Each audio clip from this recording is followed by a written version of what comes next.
Matapos maging successful ang recruitment ni Bella Belen kina Vanny Gandler at Erica Santos, nakatutok naman siya ngayon sa mga papasok na rookie sa darating na PPL draft. Ang ibang detalye alamin sa pag-abante ni Jonas Lavarias.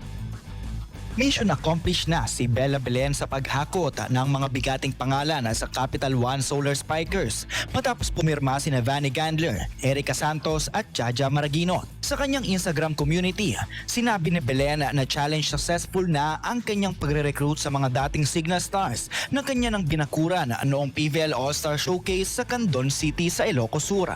Dahil sa pagdating ng mga bagong MVPs, agad na nagbukang title contender ang Capital One ngayong season. Pero hindi pa rito nagsasara ang recruiter era ni Bella. Ayon kasi sa kanyang post, next agenda niya ay ang drafting matapos magsimula ang application para sa 2026 PVL Rookie Draft noong April 20. Marami ang naniniwala na ang susunod na hihilahin ni Belen ay ang kanyang mga BFF na sina Det Pepito at Lams Lamina na nagdeklara na para sa draft. Kung magtatagumpay muli si Belen sa kanyang agenda, asahan ng Dream Team sa Capital One na binubuo ng mga pinagsamang lakas ng veteran MVPs at top-tier rookies ng bansa.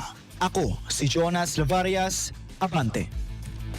Manatiling nakatutok sa Abante, sundan kami sa aming mga social media accounts at huwag kalimutang mag-subscribe sa aming YouTube channel, DWAR Abante Radio, para sa mga eksklusibong balita.